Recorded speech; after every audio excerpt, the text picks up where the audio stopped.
On a quiet Mother's Day porch in suburban Connecticut, my wealthy daughter Vicky asked the question that shattered 35 years of silence. "Mom, do you like the little gifts Emily sends you?" I smiled and said yes, but inside, the dam broke. Emily wasn't just a mystery donor. She was my firstborn, the daughter stolen by the system when I was too poor to fight back. They gave her a perfect life and paid me monthly to disappear. For decades, I cashed those guilt checks in secret, raised Vicky alone, and buried the truth so deep it became part of my bones. Until Vicky started asking questions. Until envelopes stopped being enough. Until two sisters, one I raised, one I lost, stood on my porch, ready to face the past I never wanted them to see. One innocent question, one hidden sister, one lifetime of secrets about to explode. Watch the full story unfold, because some truths can't stay buried forever. It was one of those Mother's Day Sundays that feels scripted for a Hallmark commercial. Soft May sunlight filtering through the maple leaves, the air thick with the perfume of lilacs that had decided to bloom 2 weeks early because climate change doesn't care about tradition.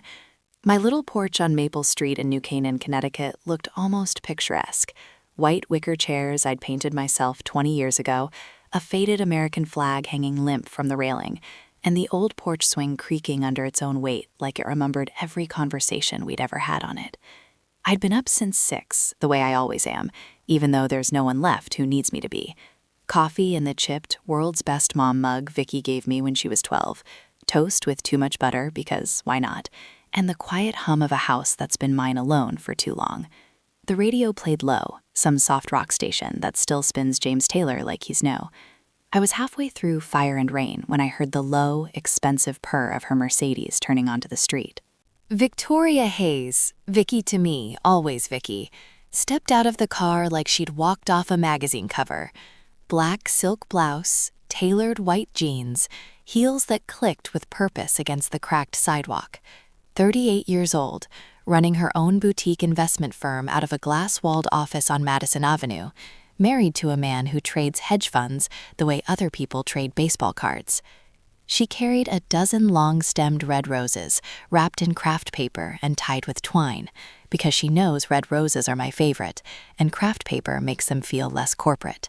In her other hand, a cream-colored card with embossed gold lettering, probably from some overpriced stationer in Soho. "Happy Mother's Day, Mom," she said, bending to kiss my cheek. She smelled like expensive perfume and the city, something sharp and clean that never quite lingers in my house. We settled on the swing, the chains groaning under our combined weight. She handed me the roses first, then the card. Inside, she'd written the usual, "Love you more than words, proud of you every day," etc. Her handwriting is still the same loopy scrawl from grade school, even if everything else about her has been polished to a high shine. We talked about safe things for a while. Her latest closing, a 9-figure deal for some tech startup out of Austin. Her husband's golf handicap dropping below 10. The new kitchen island they're installing in the Hamptons house. I nodded, smiled, asked the right follow-up questions. I've gotten good at this dance over the years. Be interested, be proud, never let on that the gap between our lives sometimes feels like a canyon I can't cross. Then she got quiet. That particular quiet she does when she's about to ask something she's been chewing on for weeks. "Mom," she said, staring at the roses now lying across my lap, "do you like the little gifts Emily sends you?" The question landed like a stone dropped into still water. Ripples spread fast, cold, unstoppable. I felt my smile freeze in place, the automatic one, the one I've used on doctors, bill collectors, and nosy neighbors for decades. "Yes, honey," I said, keeping my voice light, easy. "They're sweet, very thoughtful." She studied me for a beat longer than felt comfortable. Her eyes, gray like mine, but sharper, more certain, are good at reading rooms, reading people, reading me. "Really?" she pressed, not unkindly, because you never mention them, and they come every month like clockwork. I saw one of the envelopes once, years ago, when I was helping you sort mail. Same handwriting every time. No return address. I always figured it was some old friend or a church thing. But lately, I don't know. It feels... My heart did that stupid thing it does when the past gets too close. Hammered once, hard, then tried to hide. I looked down at the roses. One petal had already started to brown at the edge.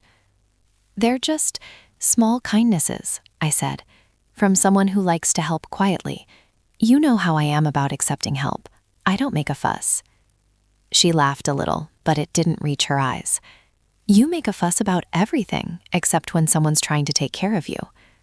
I shrugged, the way I always do when I want the conversation to slide off me. Old habits. Vicky leaned back against the swing, letting it rock gently. The chains creaked in rhythm with my pulse. For a moment, neither of us spoke. The neighborhood carried on around us. Kids shouting down the block, a lawnmower starting up 2 houses over, the faint smell of someone barbecuing early. I could have told her then, right there on the porch swing where I'd once read her Dr. Seuss and braided her hair and promised her the world wouldn't always be this hard. I could have said, "Emily isn't just some mystery donor. She's your sister, the one I lost before you were even born, the one I traded for her safety and my silence, the one who's been sending me guilt money for 35 years because her adoptive mother thought it would keep the past quiet." But the words stayed locked behind my teeth. Pride is a hell of a drug. Shame is worse. Mix them together, and you get silence that lasts decades. Instead, I reached over and squeezed her hand. "You worry too much about me, kiddo. I'm fine, really." She squeezed back, but her grip lingered. "You always say that, and I always believe you, until I don't." She changed the subject after that, talked about taking me to the city for dinner next month, maybe a show, maybe shopping. I nodded along, grateful for the escape hatch. But inside, something had shifted irreversibly. That one question, innocent, casual, delivered with love, had pried open a door I'd nailed shut in 1990. When she finally left, waving from the driver's seat as the Mercedes pulled away, I stayed on the swing until the sun dipped low and turned the porch shadows long. The roses were starting to droop. I carried them inside, trimmed the stems, put them in my grandmother's cut glass vase on the kitchen table. Then I went to the bedroom, knelt beside the bed, and pulled the shoebox from under it, the one I've kept since the first envelope arrived. Yellowed cards, faded checks long since cashed at distant banks. One tiny Polaroid of a 4-year-old girl with my eyes, slipped in by accident years ago. I sat on the floor with the box in my lap and cried the way I hadn't cried in decades. Quiet, ugly, bone-deep sobs that tasted like regret and relief at the same time. Because Vicky's question hadn't just reminded me of Emily. It had reminded me that secrets don't stay buried forever. Not when your daughter, the one you raised, the one who made it out, starts asking the right questions. And not when the other daughter, the one you let go, has been whispering your name through the mail slot every month for 35 years. The dam was cracking, and I wasn't sure I wanted to patch it anymore. The first envelope arrived exactly 30 days after the adoption was final. I remember the date because I'd circled it on the kitchen calendar in red ink, October 17th, 1990, like marking the death of something. I was still living in that same cramped Bridgeport walk-up, the one with the radiator that hissed like it was angry at me. Rent was due in 3 days, and I had exactly $47 in my checking account after paying the electric bill. The mailbox was downstairs in the lobby, a dented metal thing that never closed right. When I pulled out the plain white envelope with my name typed on it, no stamp, hand-delivered, I thought it was a court summons, or worse. Inside, a cashier's check for $2,000. No note at first, just the check, crisp and official, drawn on an account at Chase Manhattan. I stared at it for a full minute before I let myself believe it was real. Then the next month came another one. Same amount, same bank. This time tucked inside a small cream card with embossed edges. The message was typed, impersonal. For your continued discretion and well-being. Signed in careful blue ink, Emily. That was the first time I saw her name attached to the money. Not the little girl I'd lost, Emily Rose, but the new version, the one the Hayes family had polished and renamed and claimed.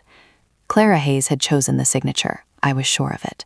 A reminder, a brand, a quiet warning that this wasn't charity, it was a transaction. I didn't cash the first one right away. I carried it around in my purse for 2 weeks, folded so many times the ink started to crack. Pride is a funny thing. It keeps you warm when you're freezing, but it doesn't pay the heating bill. Eventually, I drove to a branch in Stamford, 30 miles away, where no one knew my face. I stood in line behind a woman arguing about overdraft fees, my palms sweating, convinced someone would stop me and ask questions. The teller didn't even blink. Deposited. Done. $2,000 turned into rent, groceries, a winter coat for the baby I was already carrying. Vicky, though I didn't know her name yet. After that, it became routine. Every month, like menstruation or mortgage payments, the envelope appeared. Sometimes in the mailbox, sometimes slipped under the door if I'd moved. No pattern I could predict, but always on time. The amount crept up slowly over the years. $2,000 became $2,500 around the time Vicky started kindergarten. $3,000 when she hit high school. Never enough to look extravagant, never so little it felt insulting, just enough to keep me afloat without letting me rise. I never spent it on anything frivolous, not once. No vacations, no new furniture, no dinners out. It went to the basics. The mortgage on the Maple Street house after I finally scraped together a down payment in '98, the root canal I couldn't put off in 2003, the new tires when Vicky's beat-up Honda refused to pass inspection before she left for college. I'd deposit the cash in small batches at different banks, New Haven, Norwalk, once even Danbury, always driving far enough that the transactions wouldn't overlap with my regular life. Paranoia? Maybe. But I'd seen enough courtroom dramas to know how paper trails work. I wasn't about to give anyone ammunition. The cards changed over time. At first they were curt, almost businesslike, for your needs, in appreciation of your understanding. But somewhere around 2005, they softened. Thinking of you this season, hope this finds you well.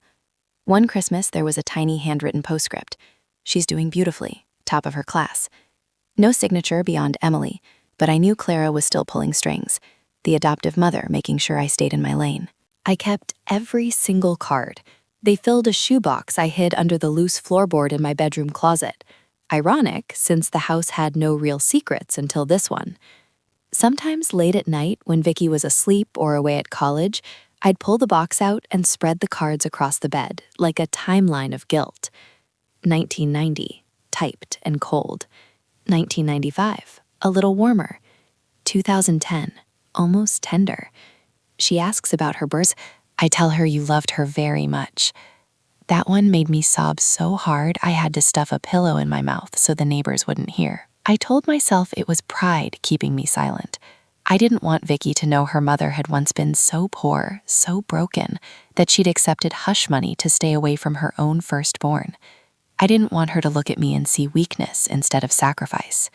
Better she think I was just frugal, stubborn, independent. The American dream in its quiet working-class version. But pride only explains half of it. The other half was fear. Fear that if Vicky knew, she'd dig. She's always been a digger, questions like little shovels. If she found out about Emily, she'd want to meet her. She'd want answers. She'd want to know why I didn't fight harder, why I signed the papers, why I took the money.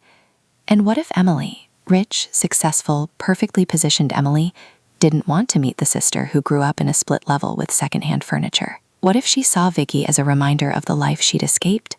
Or worse, what if she pitied me? So I smiled and lied by omission. When Vicky asked why I never seemed to need help, I said, "I've got it covered, honey."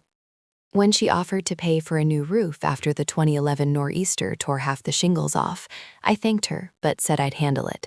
The insurance plus Emily's check that month covered it just fine. That Mother's Day on the porch, when Vicky asked about the gifts, I felt the weight of every uncashed lie pressing down. The roses she'd brought looked suddenly too bright against the chipped paint of the porch rail. I could smell the lilacs, hear the swing chains creaking, feel the envelope from last month still sitting unopened on my dresser upstairs. $3,000. A new hot water heater, maybe? Or braces for the grandkids I didn't have yet. I told her they were sweet, thoughtful, and I meant it, in the sickest way possible, because every time one arrived, it reminded me that somewhere out there Emily still thought of me. Not enough to call, not enough to visit, but enough to write my name on an envelope once a month for 35 years. That's not love. That's not forgiveness. That's maintenance. And I'd been maintaining the silence so long, I didn't know how to stop. I was 23 the night Emily was born, and the hospital smelled like bleach and broken dreams. Bridgeport General, third-floor maternity ward, fluorescent lights that buzzed like trapped flies. No one held my hand during labor, except a nurse named Maria, who kept saying, "Breathe, mija, just breathe," while I gripped the bed rails until my knuckles turned white. Her father, Tommy Callahan, all Irish charm and empty promises, had vanished 3 months earlier when I told him the stick showed 2 lines. He left a note on the fridge. "Can't do this right now. Sorry." That was it. No number, no forwarding address. Just gone. Emily came into the world screaming at 2:47 a.m. on July 12, 1989.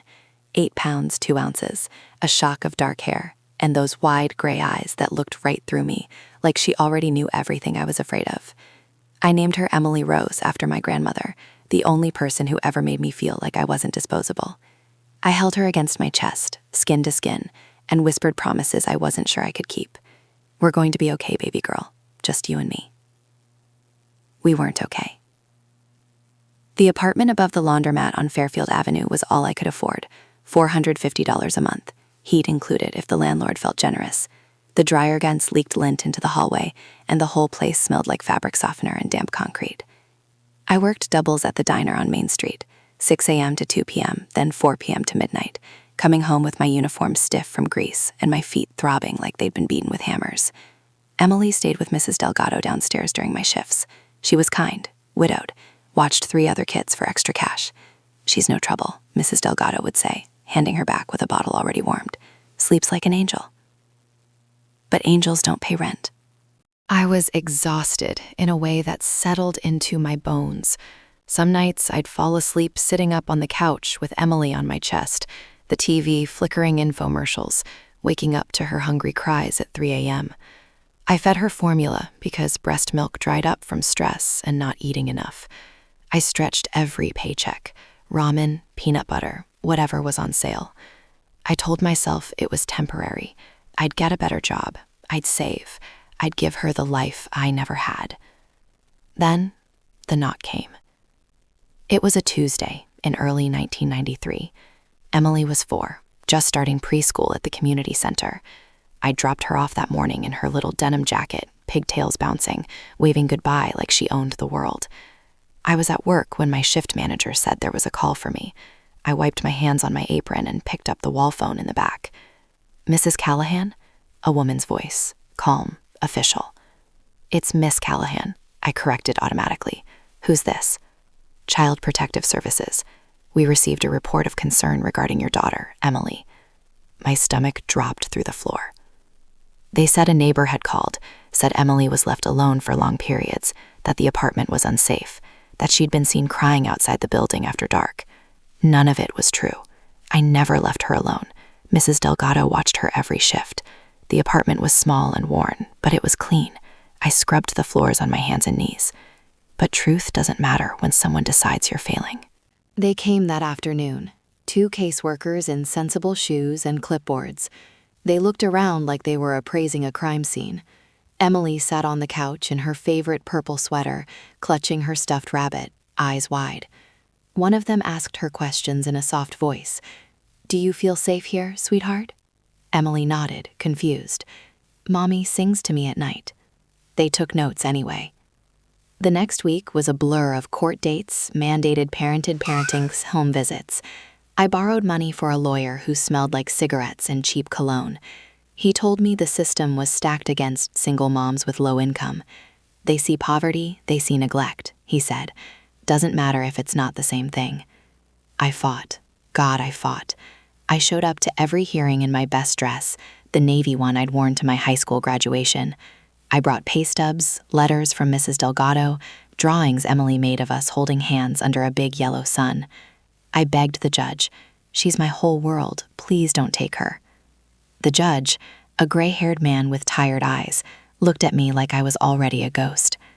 The court finds that the child's best interest is served by temporary removal and placement in foster care. They took her while I was at work. I came home to an empty apartment, the rabbit on the couch, one ear flopped over like it was crying too. Mrs. Delgado was waiting on the stairs, tears in her eyes. They said it was better this way. I screamed until my throat bled. The foster family was the Hayeses, Clara and Robert.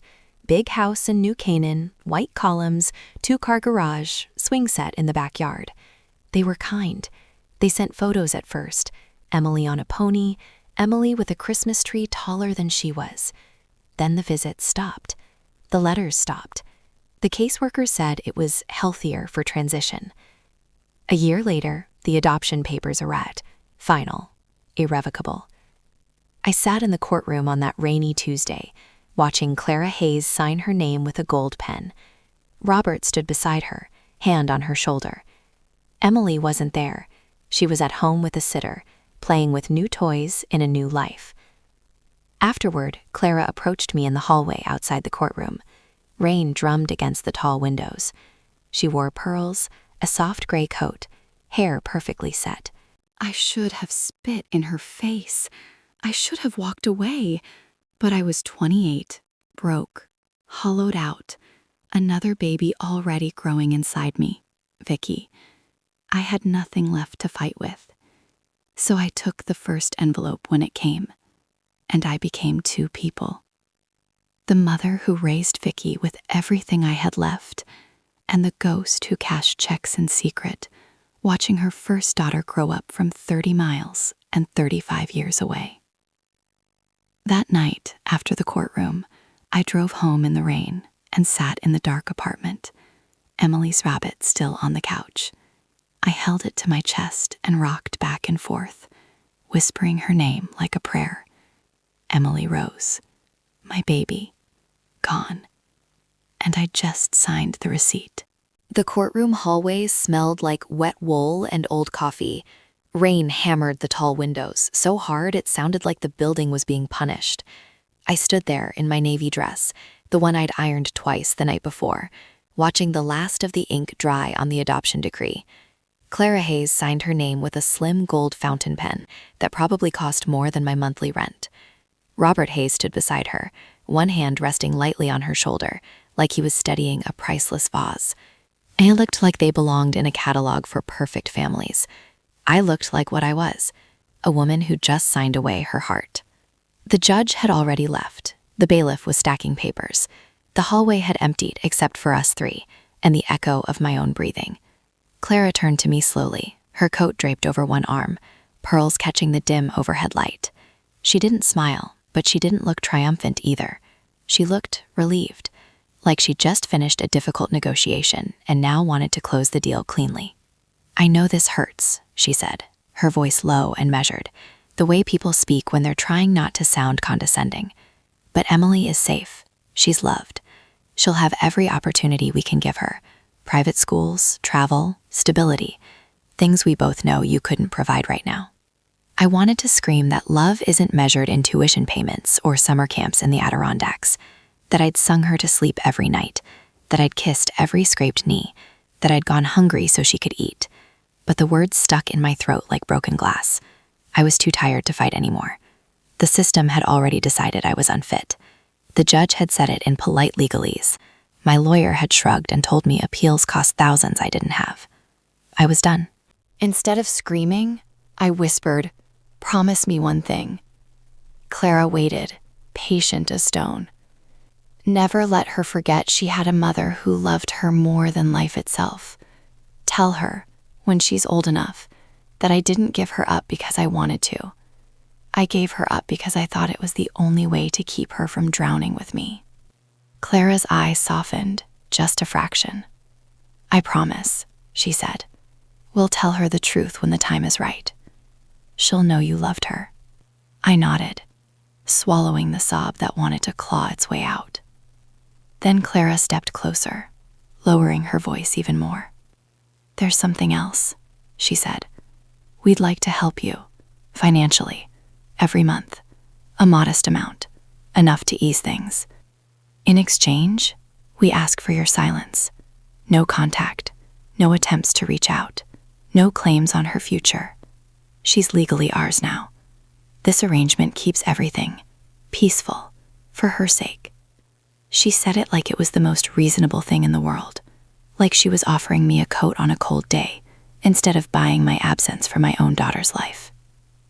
I stared at her. The rain kept pounding. Somewhere down the hall, a door slammed. "How much?" I asked. My voice sounded flat, foreign. $2,000 a month to start, she said without hesitation. Direct deposit or cashier's check, whichever you prefer. Delivered discreetly. No strings beyond the ones I've mentioned. $2,000.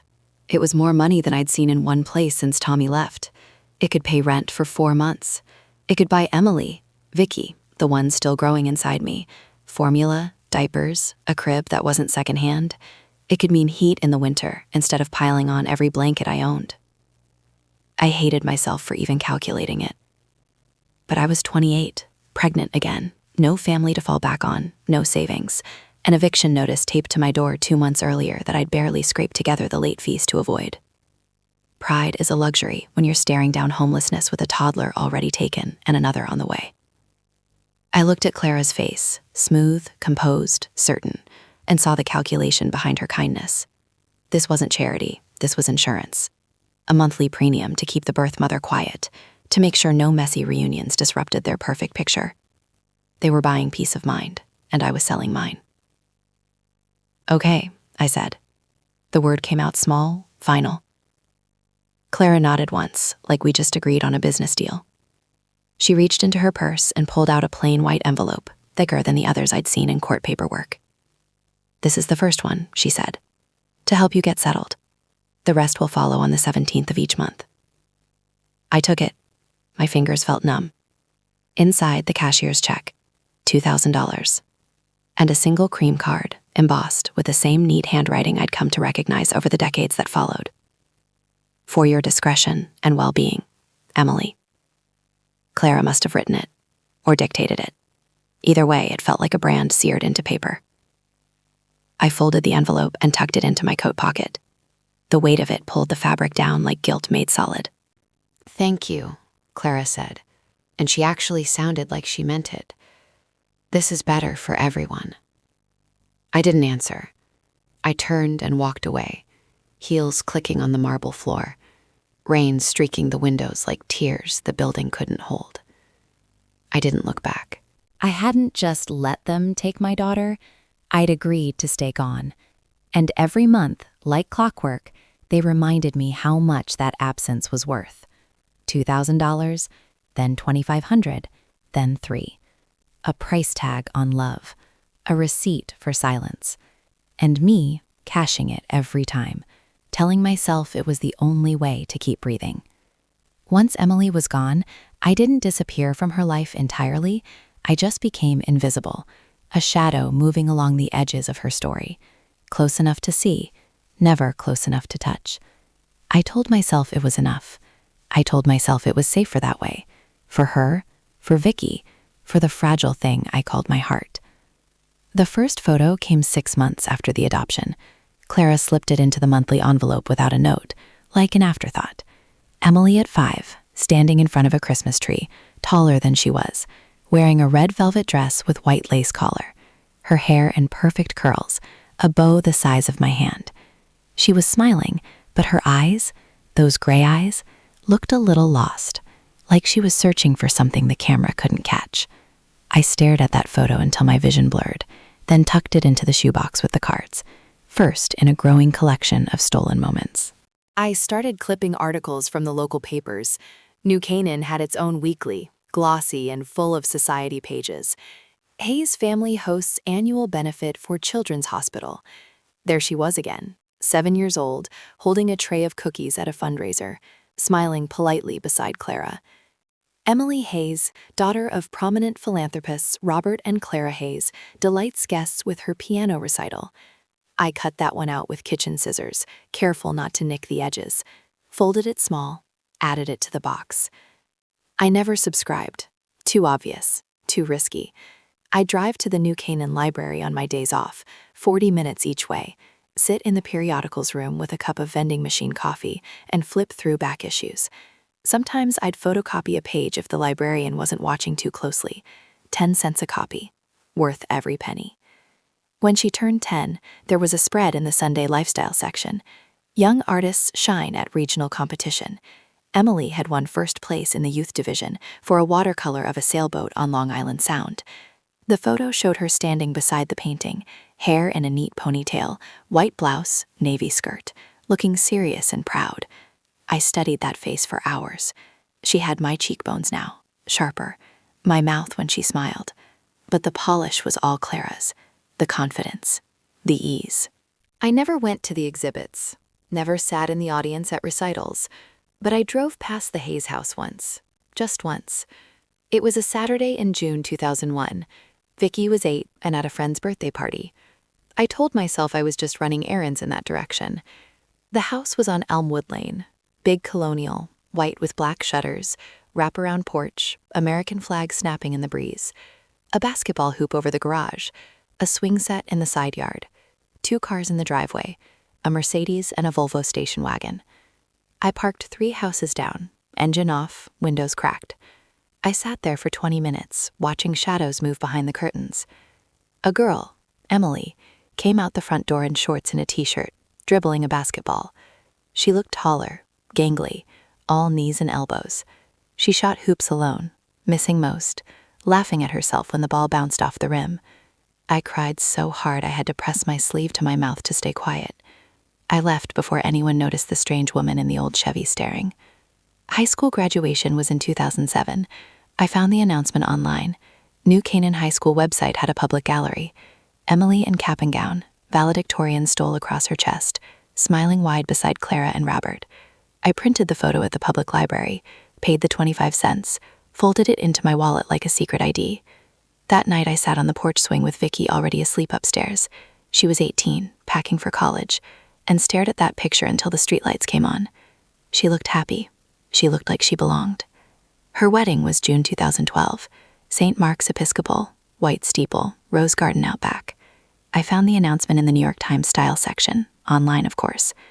Emily Hayes to wed Jonathan Whitaker. Reception at the country club, black tie optional. I couldn't stay away. I drove up that morning in a borrowed dress from a coworker. Navy, knee length, nothing flashy. Parked across the street from the church, half hidden behind an oak tree. I wore big sunglasses and a wide-brimmed hat even though it wasn't sunny. I stood on the sidewalk as guests arrived. Men in tuxedos, women in pastel dresses, children with ribbons in their hair. Then the bride. Emily stepped out of a white limo, veil trailing, arm linked with Robert's. She was radiant, tall, graceful, laughing at something her father said, Vicky's half-sister, and she didn't even know I existed. I watched her walk up the steps, watched the doors close behind her, heard the organ start. I stayed until the recessional, rice thrown, laughter, bells ringing, then slipped away before anyone could ask who I was. I cried the whole drive home, not just for the loss, but for the beauty of it. She had made it. She had thrived. The money Clara sent every month had bought her safety, education, opportunity, and I had bought silence. When Vicky graduated from Yale 2 years later, I sat in the front row where she'd saved me a seat. I cheered until my throat was raw. I took 100 photos on my cheap digital camera. I hugged her so tight she laughed and said, "Mom, you're crushing me." That night we ate pizza on the porch swing, just the 2 of us, and I thought, this is enough. This has to be enough. But the envelopes kept coming, every 17th, every year. The cards grew gentler. She graduated summa cum laude. She's expected her first child. Slipped in like apologies. I never responded, never wrote back, never called the number I found once in a directory. Hayes residence, Elmwood Lane. I stayed the ghost I'd agreed to be, watching from afar, collecting fragments, telling myself it was love, telling myself it was sacrifice, knowing deep down it was cowardice dressed up as virtue. And every time another clipping went into the shoebox, another card arrived, another shadow crossed my path, I felt the distance grow, not between me and Emily, but between the woman I was and the one I might have been if I'd said no to the deal in the dark hallway all those years ago. 3 years after they took Emily, I found out I was pregnant again. It was February 1992. Snow piled against the apartment windows like it was trying to bury me. The test stick showed 2 pink lines in the dim bathroom light, and I sat on the edge of the tub staring at it until my legs went numb. Different father this time, Mark, a mechanic who'd been kind for a few months, then disappeared when the word baby came up. Same story, different name. I didn't cry. I just put the stick in the trash, washed my face, and went to work. I'd learned by then that tears don't pay bills. I named her Victoria, Vicky, because it sounded strong, like someone who could stand up to the world instead of folding under it. She arrived on a crisp October morning in 1992, screaming like she was already angry at everything. 8 pounds even, dark hair, those same gray eyes. When the nurse laid her on my chest, I whispered, "This time we're doing it right, baby. No one's taking you from me." And no one did. I was determined in a way I hadn't been before. Maybe it was guilt, maybe it was rage turned inward. Maybe it was just survival instinct kicking in harder the second time around. I quit the diner and took a job at the public library in Norwalk. Better hours, steadier pay, health insurance after 6 months. I read every book on single parenting, budgeting, child development. I enrolled Vicky in every free program I could find. Head Start, library story hours, church basement playgroups. I learned how to make 1 chicken stretch into 3 meals. I sewed patches on her jeans when they tore at the knees. I stayed up nights studying for my associate's degree in library science, 1 community college class at a time. Vicky was different from Emily in temperament, fiery, curious, fearless. Where Emily had been quiet and watchful, Vicky charged into rooms like she owned them. She talked early, asked questions that made adults laugh or squirm. "Why do clouds cry, Mommy? Why don't we have a daddy like Sarah?" I answered the first ones with stories. The daddy question got the clean lie I'd rehearsed. "He was a soldier, sweetheart. He loved you very much, but he had to go away to help people far away, and he didn't come back." It was easier than the truth, cleaner. She accepted it the way kids accept fairy tales, sad but final. We moved to the Maple Street house in 1998, right after I got my full-time librarian job.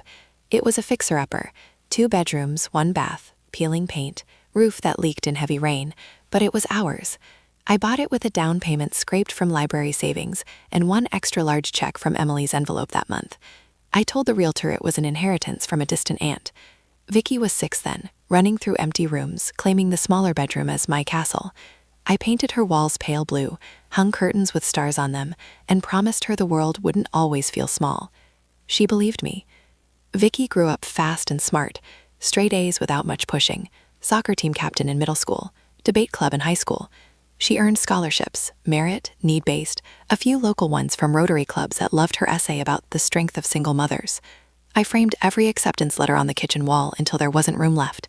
When she got into Yale on a full ride, I cried in the bathroom so she wouldn't see. Then I hugged her in the driveway and told her I was proud enough to burst. She made it out of the small house, out of the paycheck-to-paycheck life, out of the shadow I'd carried since 1990. She landed in Manhattan after graduation, entry-level analyst at a hedge fund, then promotions faster than anyone expected. By 30, she was managing her own portfolio team. By 35, she owned a brownstone in the Village and a weekend place in the Hamptons.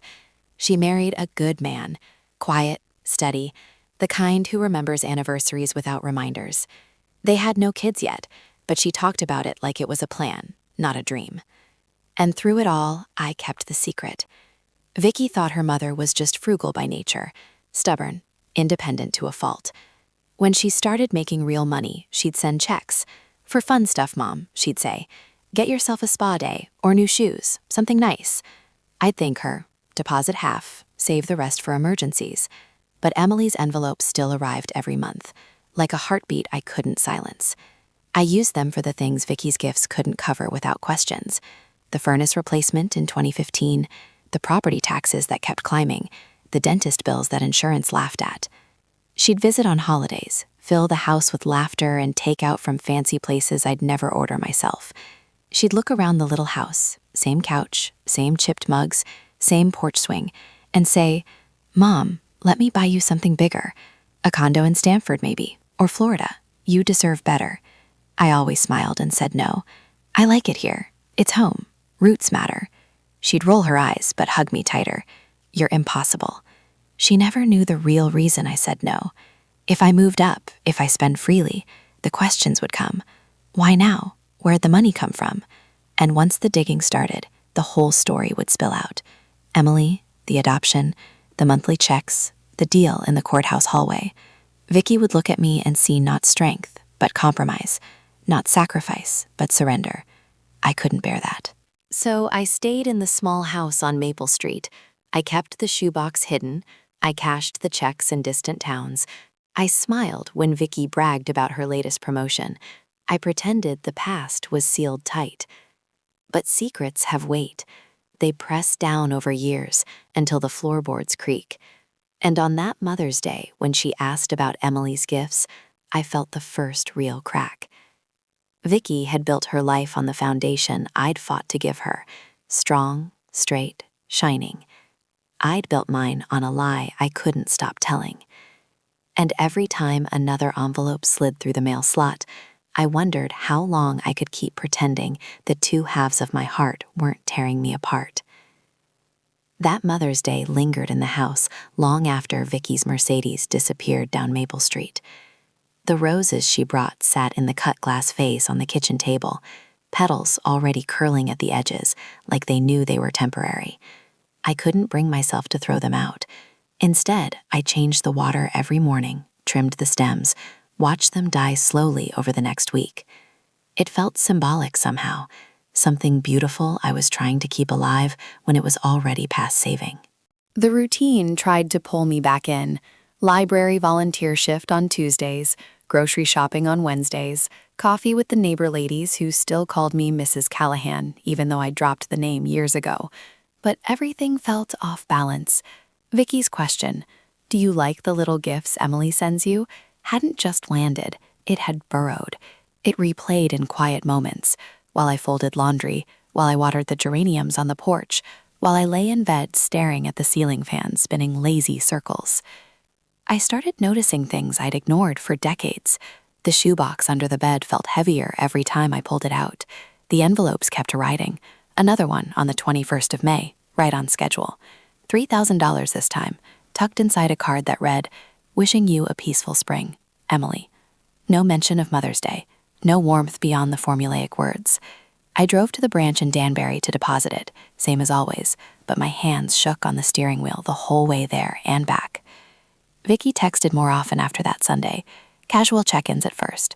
"How's the porch swing holding up? Did you try that new Italian place I told you about?" Then subtler probes. "You sure you're okay with money, Mom? I can transfer whatever you need." I answered with emojis and short replies. "All good, honey, love you." But I could feel her watching from afar, the way she used to watch me when she was little, trying to figure out why I never let anyone help. Then came the longer visit, 2 weeks after Mother's Day, a Saturday with no warning.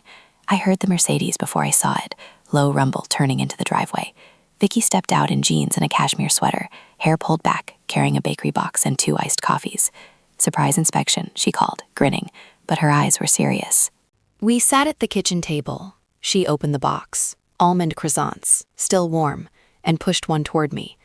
"Eat, you're too skinny." I took a bite to please her. The pastry flaked onto the tablecloth.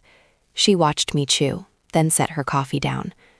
"Mom," she said quietly, "I've been thinking about that conversation on the porch." I kept my eyes on the croissant. "Which part?" "The Emily part. The gifts. You brushed it off, but I know you. You don't get that look on your face for nothing." I forced a small laugh. "What look?" "The one where you're holding your breath so the truth doesn't slip out." She reached into her bag and pulled out her phone, swiped a few times, then turned the screen toward me. A photo, an old envelope, my name in that familiar, neat handwriting, postmark from New Canaan, dated 2018. She'd taken it years ago, probably when she was helping me sort mail during one of her college breaks. "I found this in your junk drawer once," she said. "Didn't think much of it then. Figured it was a thank you note or something. But after Mother's Day, I started connecting dots. Monthly envelopes, no return address, same handwriting every time. And you never talk about who Emily is, not once in 38 years. My mouth went dry. The croissant turned to sawdust. "It's nothing, Vicky. Just an old friend helping out. You know how I hate charity." She leaned forward, elbows on the table. "It's not charity if it's guilt money." The word hit like a slap. I looked up sharply. She softened her voice. "Mom, I'm not accusing you. I'm worried. You live like you're one bad month from losing everything, even though I've offered to fix that 100 times. You won't take a dime from me for anything big. No new roof, no better car, no vacation. But these envelopes keep coming, and you act like they're pocket change. That doesn't add up." I stared at the roses in the vase. One petal had finally fallen, lying on the table like an accusation. "They're from someone who feels responsible," I said slowly, "for something that happened a long time ago." Vicky waited. She was good at waiting, patient, like a lawyer cross-examining a witness. I took a breath. Emily isn't just a name on an envelope. She's family, sort of. Vicky's eyebrows lifted. Sort of? I couldn't say it yet. Not the whole thing. Not your sister. Not I let them take her. The words were too big, too sharp. "She's someone I used to know," I finished lamely, "before you were born. Life got complicated. She helps because she can. That's all." Vicky studied me for a long moment. Then she reached across the table and covered my hand with hers. Her fingers were warm, manicured, steady. "You don't have to tell me everything right now," she said, "but you don't have to carry it alone either. Whatever it is, whatever happened, I'm not going anywhere, and I'm not judging. I just want to understand why my mom still looks like she's waiting for the other shoe to drop after all these years." I squeezed her hand back, hard. Tears burned behind my eyes, but I blinked them away. "I'm fine," I whispered, the same old lie. She didn't push harder that day. We finished the croissants, talked about her work, her husband's new boat project, safe topics. When she left, she hugged me longer than usual on the porch. "Think about it, Mom," she said against my hair. "Let me in, just a little." I watched her drive away, taillights fading into the dusk. Then I went inside, locked the door, and pulled the shoebox from under the bed. I spread the cards across the quilt, decades of careful handwriting, careful distance. The oldest one still smelled faintly of Clara's perfume. I sat there until the room went dark. The crack was wider now. Vicky had seen it. She touched the edges. And I knew, deep in the place where secrets rot, that she wouldn't stop until she pulled the whole thing open. I wasn't sure if I was terrified or relieved. Maybe both. It took Vicky exactly 17 days to come back. I'd spent those days in a kind of suspended animation, going through motions but not really living them. I'd water the geraniums until the soil turned to mud, stare at the same page in the library mystery novel for 20 minutes without reading a word, lie awake listening to the house settle, like it was trying to tell me something I didn't want to hear.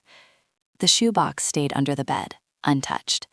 The latest envelope from Emily sat unopened on the dresser. I couldn't bring myself to drive to the bank and cash it. Not yet. Not when Vicky's last words, "I'm not judging, I just want to understand," kept echoing in my skull.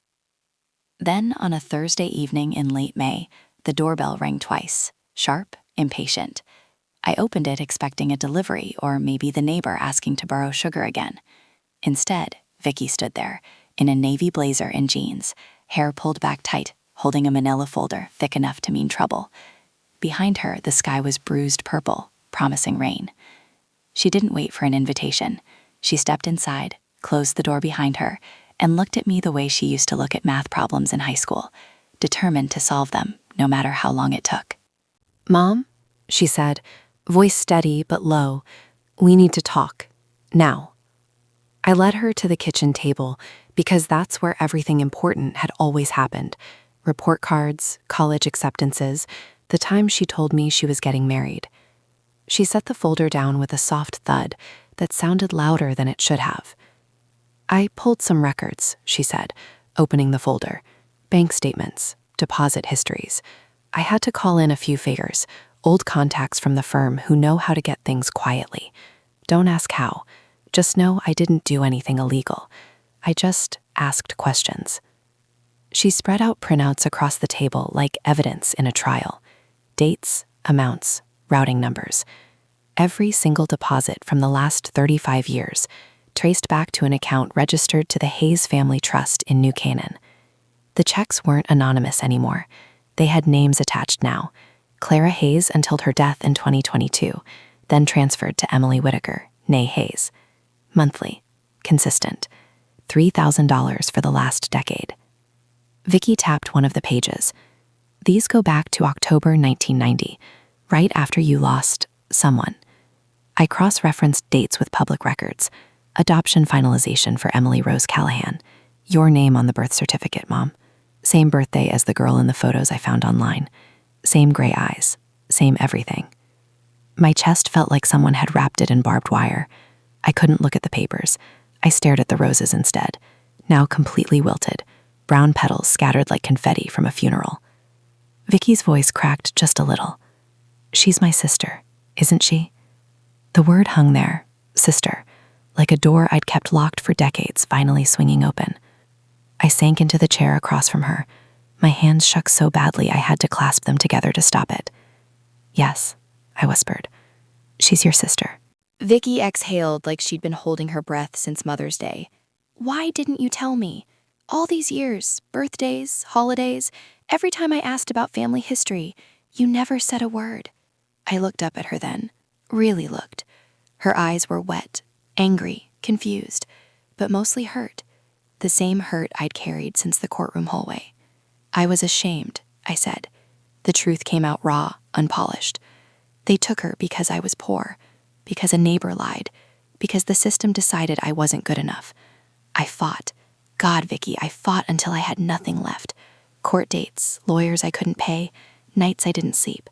But they ruled me unfit. Temporary placement turned permanent. Adoption. Done. She listened without interrupting. I kept going. Clara Hayes, the adoptive mother, came to me after the judge signed. She promised Emily would have everything: safety, schools, a future. And she offered money, monthly, for my silence. No contact, no claims. I was 28, pregnant with you. No job that paid enough. No family to help. I took it. I signed away my right to her in exchange for $2,000 a month and the guarantee she'd never know hunger or cold or fear. Vicky's face crumpled. You sold her? No. The word came out fierce. I gave her up so she could live. I thought if I kept fighting, if I dragged it out, they'd take her anyway, and I'd lose you too, lose everything. So I let them have her, and I took the money to survive, to give you the life I couldn't give her. Tears slipped down Vicky's cheeks now. She didn't wipe them away. You let me think I was an only child, she said. You let me think our family was just us. And all this time there was another one out there, my sister, sending you money like some kind of atonement? I reached for her hand. She didn't pull away, but she didn't squeeze back either. I was terrified, I admitted. Terrified you'd hate me for being weak, for not fighting harder, for taking the money instead of storming the gates. Terrified if you met her, she'd look at you and see the life she escaped.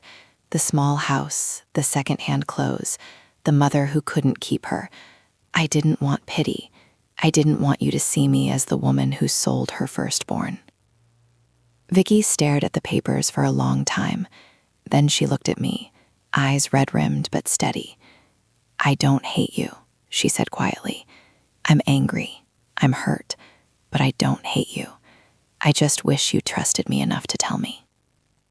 The rain started then, soft at first, then harder, drumming against the windows like it wanted in. We sat in silence while it fell. Finally, Vicky spoke again. I found her address. Emily Whitaker. Lives in Greenwich now. Married, 2 kids, runs a nonprofit for foster kids. I haven't contacted her. I wanted to talk to you first. My heart stuttered. Don't. Why not? Because if you open that door, everything changes. She might not want to know me. She might not want to know you. She built a life without us. We don't get to crash it now. Vicky leaned forward. Or maybe she's been waiting. Maybe those envelopes weren't just guilt. Maybe they were her way of keeping a threat alive. You don't know, Mom. None of us do. But we can't keep pretending.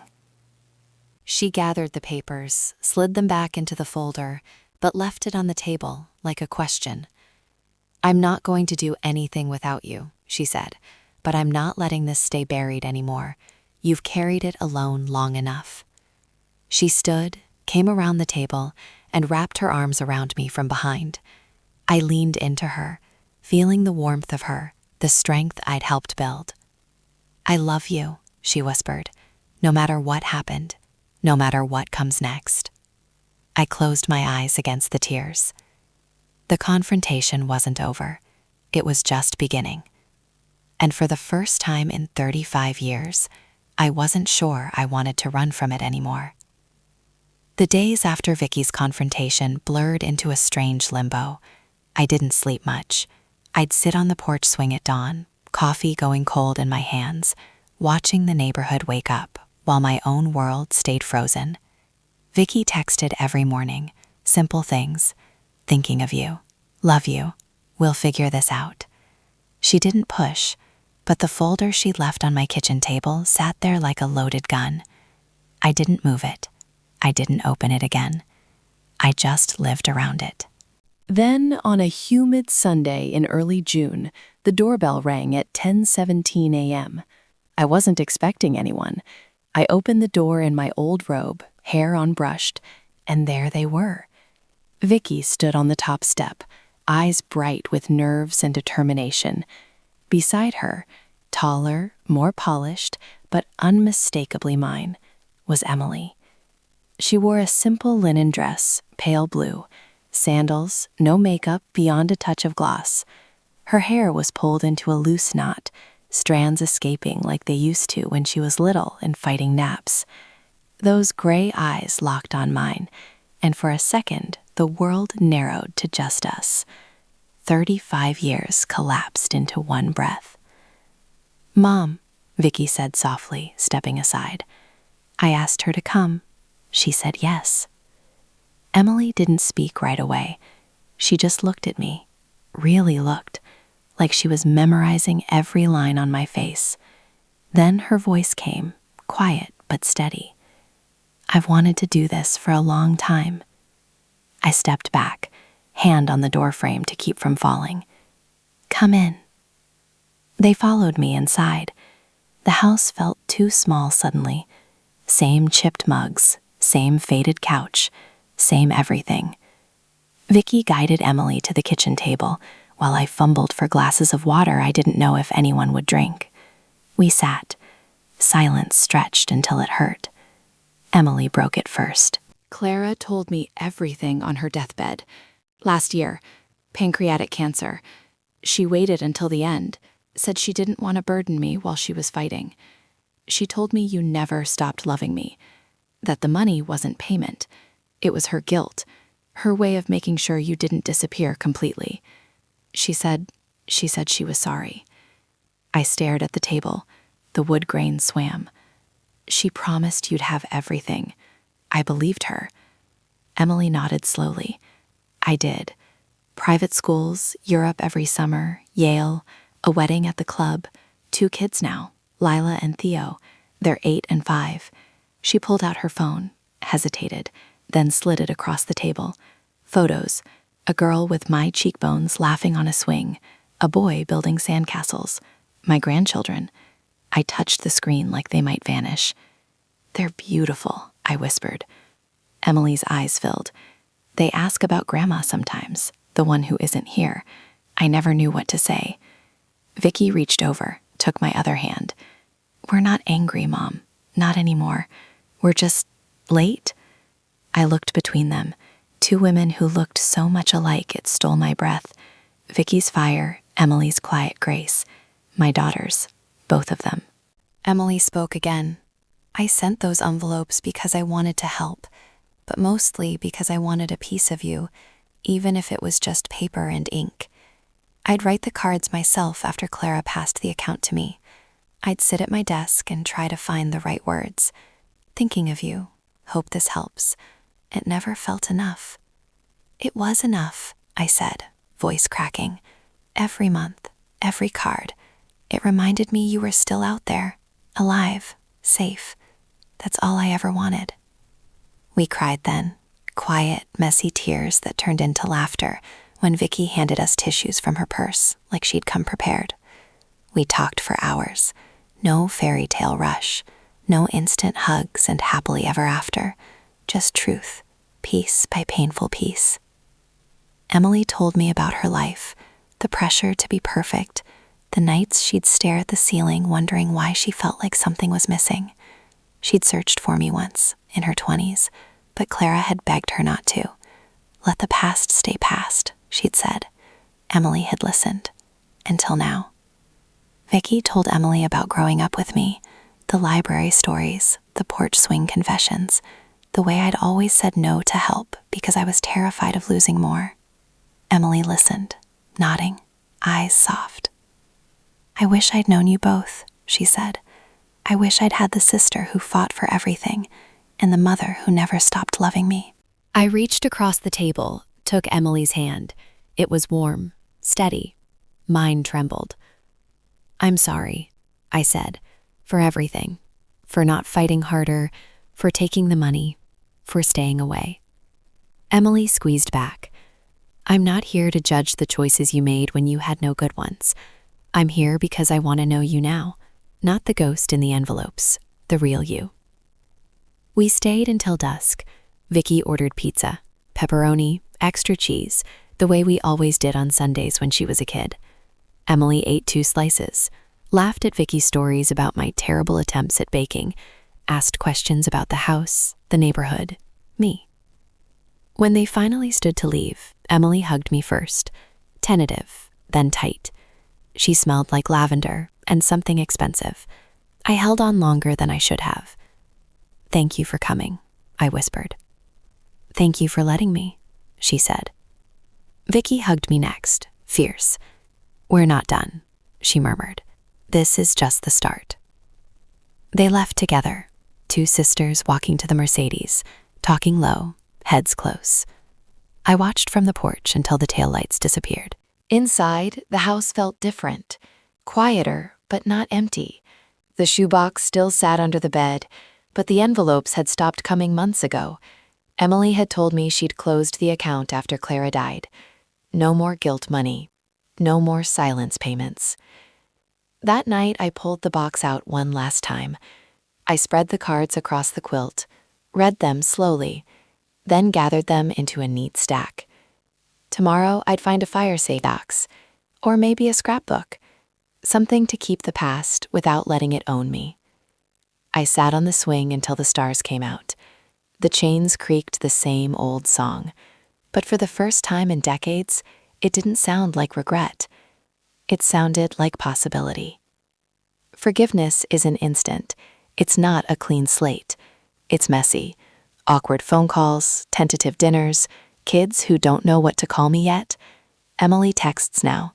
Vicky calls every day. They argue about who makes better coffee when they visit.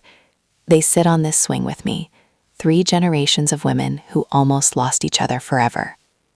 The secret's out. It didn't destroy us. It just changed everything. And somehow, in the changing, we're starting to heal. One honest day at a time.